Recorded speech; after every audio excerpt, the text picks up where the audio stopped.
Hello student तो आज के क्लास में हम लोग चैप्टर 29 के लास्ट क्वेश्चन नंबर 74 और 75 को सॉल्व करने वाले हैं। और स्टूडेंट इसके पहले के जितने भी क्वेश्चन है, question for short answer, objective 1, 2 और एक्सरसाइज के रेस्ट क्वेश्चंस, उन सारे क्वेश्चन के सॉल्यूशन के लिंक आपको नीचे डिस्क्रिप्शन बॉक्स में मिल जाएंगे या फिर आप डायरेक्ट प्लेलिस्ट में भी जाकर देख सकते हैं। क्लियर है? तो चलिए हम लोग शुरू करते हैं आज के क्लास को। क्वेश्चन नंबर 74 स्टूडेंट, ये क्वेश्चन कह रहा है two particles carrying charges minus q and plus q and having equal masses small m each are fixed at the ends of a light rod of length small a to form a dipole। ठीक है, एक light rod है, इस light rod के दोनों and पे दो particle जिसका मास चार्ज जो है दोनों का mass small M, mass same है और चार्ज एक के पास माइनस क्यू है, दूसरे के पास प्लस क्यू है। और ये इस तरह से ये आपका एक अरेंजमेंट दिया हुआ है। इस लाइट रॉड का, लाइट रॉड स्टूडेंट कहने का मतलब हो गया इसका मास बहुत ही कम है, नेग्लिजिबल है, मतलब इसके मास को हम लोग कंसीडर नहीं करेंगे। और इस रॉड का लेंथ आपका स्मॉल ए दिया हुआ है। ठीक है, क्वेश्चन आगे कह रहा है the rod is clamped at an end and is placed in a uniform electric field capital E with the axis of the dipole along the electric field। अब क्या है कि इसके एक इंड को क्लैम्प कर दिया गया, फिक्स कर दिया गया। तो मान लेते हैं आपका ये इंड जो है, ये इंड मान लेते हैं ये आपका फिक्स है। ठीक है, और इसको क्या किया गया है, एक यूनिफॉर्म इलेक्ट्रिक फील्ड जिसका मैग्नीट्यूड कैपिटल ई दिया हुआ है, उसमें हम इसको रख देते हैं। ठीक है, क्वेश्चन आगे कहना है the rod is slightly tilted and then released neglecting gravity find the time period of small oscillations. इस रॉड को स्लाइटली टिल्ट किया जाता है, थोड़ा सा जैसे इसे स्मॉल एंगल से इस तरह से हम रोटेट करते हैं क्लॉकवाइज या एंटी क्लॉकवाइज किसी भी डायरेक्शन में, और उसके बाद इसको छोड़ दिया जाता है। तो क्वेश्चन पूछ रहा है कि इसका टाइम पीरियड क्या होगा। क्लियर है स्टूडेंट? थोड़ा सा इसके पहले फेनोमेना को हम लोग समझते हैं कि एग्जैक्टली होगा क्या, कैसे ये क्या ऑसिलेटरी मोशन इसमें होगा या नहीं, सिंपल हार्मोनिक मोशन होगा या नहीं, पहले तो वो चेक करना होगा और उसके बाद ही हम लोग टाइम पीरियड का वैल्यू निकालेंगे।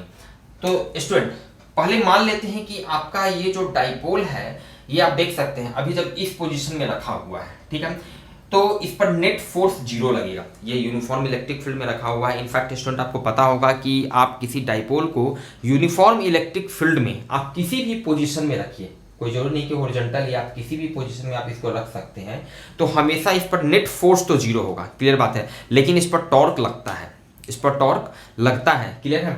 तो अभी लेकिन देखिए इस पोजीशन में क्या होगा, फोर्स तो जीरो होगा और इस पर टॉर्क भी जीरो होगा। याद कीजिए स्टूडेंट, थ्योरी में आपको बताया है कि टॉर्क जो लगता है इलेक्ट्रिक डाइपोल पर, जिसका इलेक्ट्रिक डाइपोल मोमेंट P होता है और इलेक्ट्रिक फील्ड E में अगर रखा हुआ हो तो इस पर टॉर्क लगता है P क्रॉस E। क्लियर है स्टूडेंट? तो अभी क्या है कि यहाँ पर इलेक्ट्रिक डाइपोल मोमेंट P जो वेक्टर है जिसका डायरेक्शन होता है नेगेटिव चार्ज से पॉजिटिव चार्ज की तरफ, उसका डायरेक्शन भी इलेक्ट्रिक फील्ड के डायरेक्शन में ही है, मतलब इसमें टॉर्क भी जीरो है। तो इस पोजीशन को स्टूडेंट हम लोग कहते हैं stable equilibrium position, stable equilibrium position. Clear है?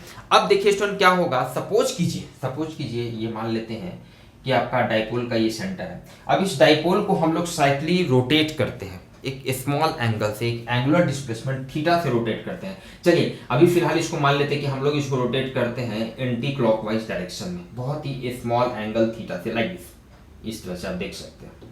क्लियर है?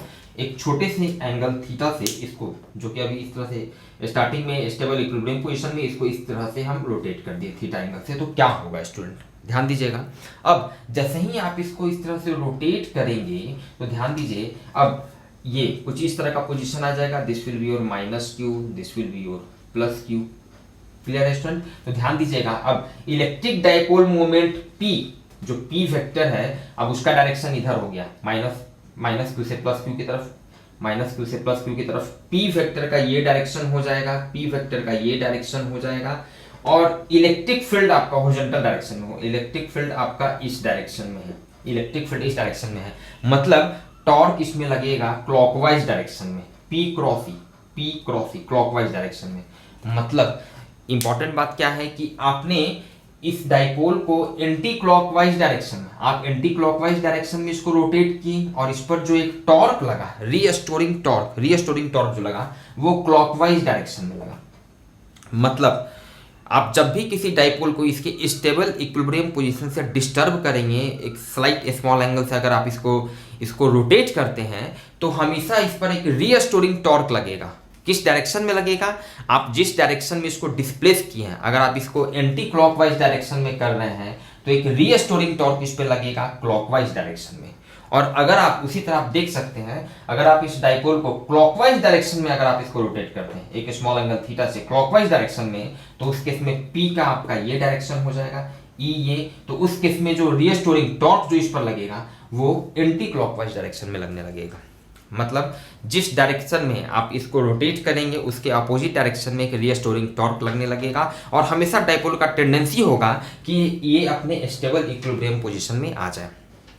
मतलब फाइनली स्टूडेंट क्या होगा समझिए, ये डाइपोल जो है, जो कि इसका ये इनफिक्स है, ये इनफिक्स है, ये इनफिक्स है, ये डाइपोल कुछ इस तरह से, आप इसको जैसे ही इस तरह से आप इसको रोटेट किए तो ये एक बार यहां से आपने इसको इस तरह से रोटेट किया, टॉर्क इस पर लगेगा इस डायरेक्शन में, टॉर्क इस डायरेक्शन में इस पर लगा, टॉर्क इस डायरेक्शन में लगा, जिसके चलते यहां पर आते आते इसको एक सर्टेन एक एंगुलर स्पीड मिल चुका है, ये फिर आगे क्यों रोटेट करेगा, ये फिर जैसे ही इस स्टेबल इक्विलिब्रियम पोजीशन से नीचे क्यों ऐसे आएगा, अब वापस इस पर टॉर्क उल्टा डायरेक्शन इधर लगने लगेगा, ये फिर यहां आने के बाद फिर इस डायरेक्शन में इस तरह से जाएगा, फिर इस डायरेक्शन में ऐसे आएगा। मतलब फाइनली आप समझ सकते हैं कि ये जो इलेक्ट्रिक डाइपोल है ये एक ऑसिलेटरी मोशन इस तरह से रोटेट करना, ऑसिलेट करना शुरू कर देगा, जिसका ये एंड आपका फिक्स है, ये एंड फिक्स दिया हुआ है, इसके अबाउट इस तरह से ये रोटेट करने लगेगा। क्लियर है? कहने का मतलब ये सारा प्रोसेस बताने का यही पर्पस था कि अब आप समझ सकते हैं कि ये ऑसिलेटरी मोशन एग्जीक्यूट करेगा, तो जाहिर सा बात है यहाँ पर टाइम पीरियड हम लोगों को बताना होगा, हम लोग निकाल सकते हैं। क्लियर है? चलिए तो अब देखते हैं कि यहाँ पर टॉर्क का तो वैल्यू हम लोग को चलिए पता है student, tau equals to P cross E, तो इसका मैग्नीट्यूड का अगर हम लोग बात करें तो ये इसका मैग्नीट्यूड हो जाएगा P E sine theta. Clear student? चलिए यहाँ पर क्या है कि जो स्मॉलर एंगुलर डिस्प्लेसमेंट थीटा, बहुत ही स्मॉल एंगल से इसको हम रोटेट कर रहे हैं, तो for very small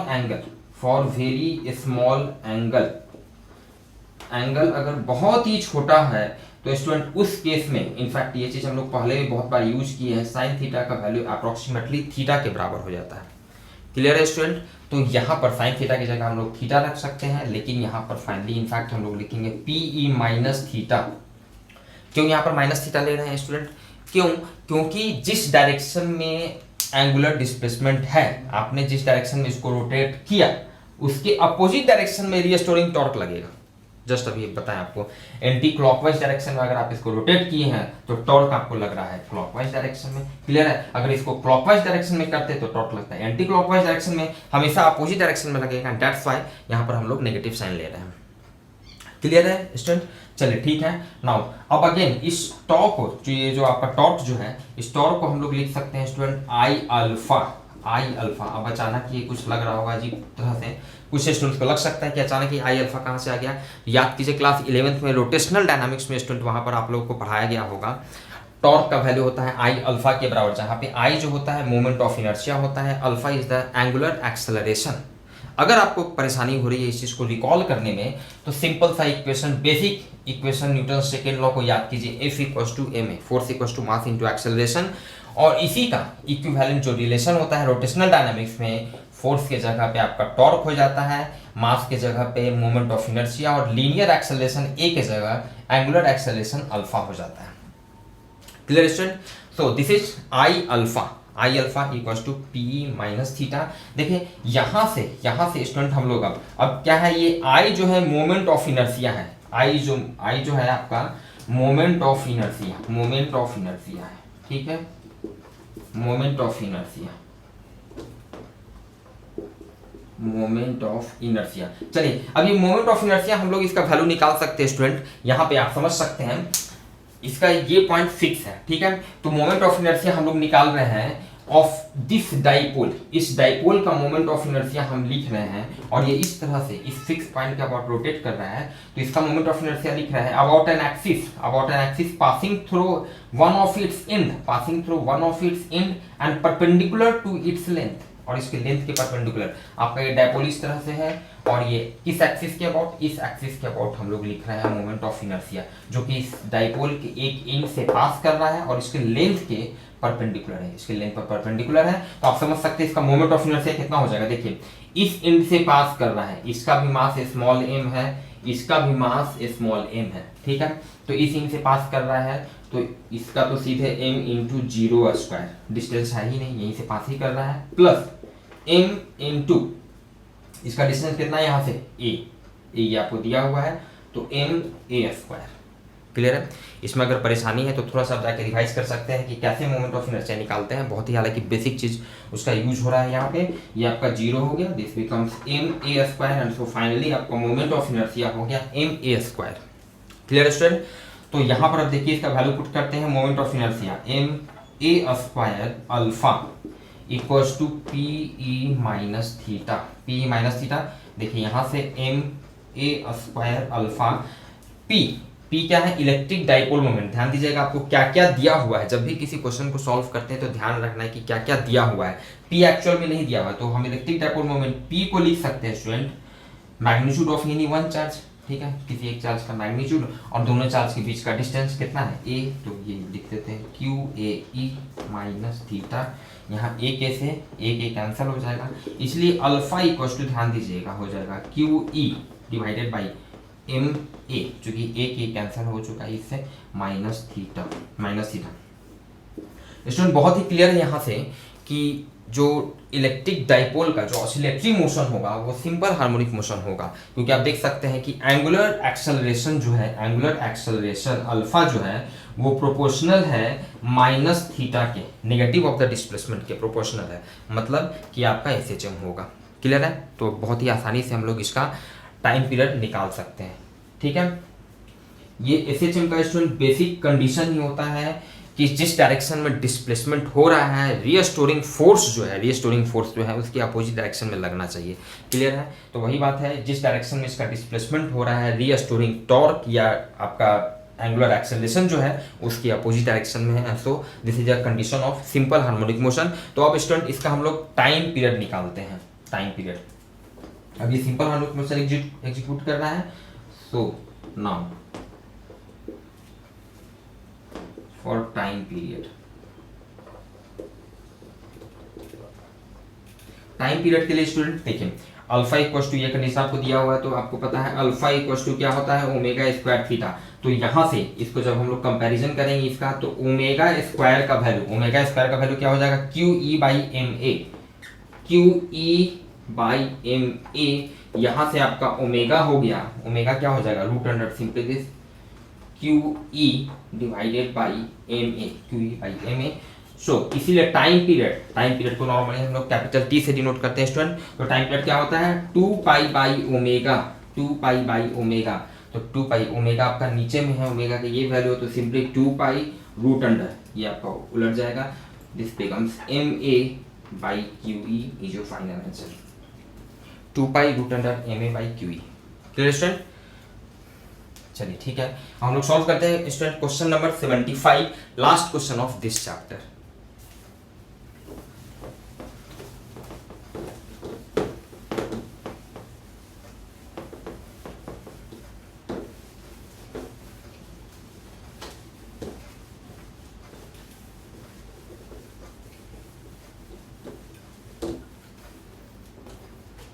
question number 75, in fact ये क्वेश्चन आप कह सकते हैं स्टूडेंट की केमिस्ट्री का है। केमिस्ट्री में भी मोल कंसेप्ट आप लोगों ने पढ़ा होगा क्लास 11th में ही, ये बहुत हद तक इनफैक्ट ये क्वेश्चन मोल कंसेप्ट का क्वेश्चन है। क्वेश्चन कह रहा है assume that each atom in a copper wire contributes 1 free electron. कोई कॉपर वायर है और उस कॉपर वायर में कॉपर का जितना भी एटम है तो हर एक एटम जो है वो 1 इलेक्ट्रॉन कंट्रीब्यूट करता है। क्लियर है। चलिए क्वेश्चन आगे का है estimate the number of free electrons in a copper wire having a mass of 6.4 ग्राम। ठीक है, मान लेते हैं ये आपका जैसे कॉपर वायर है लाइक दिस। इस कॉपर वायर का आपको मास दिया गया है 6.4 ग्राम मास दिया गया है। तो इसमें पूछ रहा है कितना नंबर ऑफ फ्री इलेक्ट्रॉन्स है, ये हम लोगों को निकालना है स्टूडेंट। क्वेश्चन में आपको और भी दिया हुआ है take the atomic weight of copper to be 64 gram per mole. Atomic weight दिया गया है, एटॉमिक वेट शॉर्ट में लिखना है atomic weight of copper Cu कितना दिया हुआ है 64 ग्राम पर मोल। 64 gram per mole. Clear student. Student atomic weight copper का एटॉमिक वेट है 64 gram per mole. One thing student, mole concept में वहाँ पर क्या है कि बहुत से स्टूडेंट जो है डायरेक्टली फॉर्मूला वगैरह काफ़ी यूज करते हैं मोल कंसेप्ट में कि कैसे नंबर ऑफ फ्री इलेक्ट्रॉन्स या नंबर ऑफ एटम्स वगैरह निकालने के लिए, उतना ज़रूरत नहीं है। बेसिक कंसेप्ट समझिए, आपको एटॉमिक वेट दिया हुआ है, कॉपर का एटॉमिक वेट दिया हुआ 64 ग्राम पर मोल। इसका ये मतलब होता है स्टूडेंट कि 64 ग्राम कॉपर जो है उसमें n एटम्स, n होता है Avogadro number having value 6.02 into 10 to the power 23। तो 64 ग्राम कॉपर में कॉपर जो है वो कंटेन करता है n एटम्स ऑफ कॉपर। इसका ये मतलब होता है, मतलब इसको आप लिख सकते हैं, इसीलिए 64 gram of copper contains n capital N atoms of copper. इसका ये मतलब होता है, एटॉमिक वेट 64 ग्राम पर मोल का मतलब ये होता है।